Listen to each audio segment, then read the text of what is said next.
Stephen, we're here outside Queen's House, your old school, and do you want to just introduce yourself? I'm Stephen Rose. I was a boarder here at Queen's House.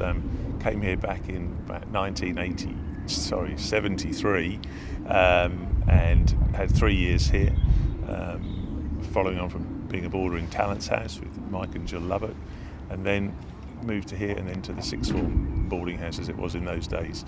Had a great time in Queen's House with Mr. and Mrs. Hull were the house parents, and Mrs. Hull went on to be Mayor of Woodbridge, and so it's a real community. I can't think of the name of their dog, but they had a big bull mastiff that was You can't beat having a dog, can you? friendly place, and they were great house parents.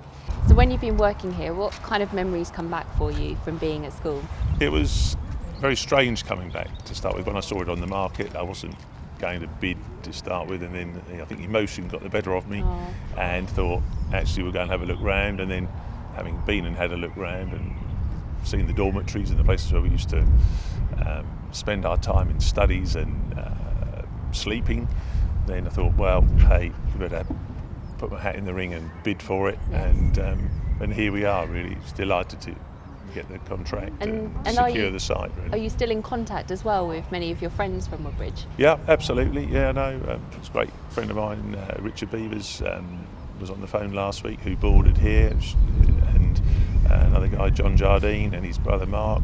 I see them most weeks. They've got their own businesses not a million miles from here, and the wider community as well, but certainly they're the people, the Kemsley family. I see David, who's younger than me, and Richard, Pip. They're all people who we're here from now and again. Oh, that's fantastic to hear. I think that's a really strong feature of the school, is the community aspect, and it's certainly a school where the pupils always stay in contact with each other once they've left.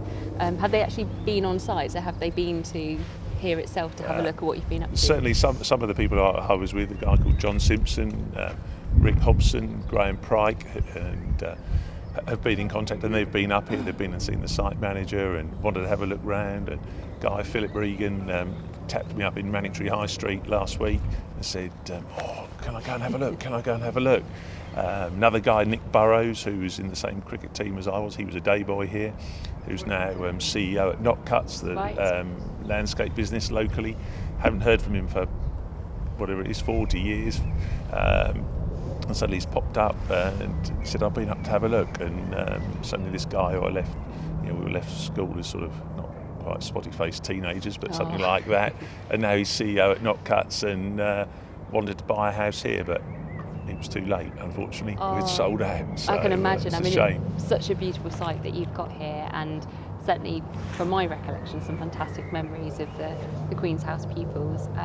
Obviously being in charge of this fantastic project must be very exciting indeed, and you must be very proud. How do you feel about it? Yeah, certainly it was an emotional, let's say you do buy on emotion, and so certainly I bought on emotion here probably, but it's been a great journey really to come and see from the original plans. We redesigned it, reconfigured it, and to give you what you see today, and I'm very proud of what we've done.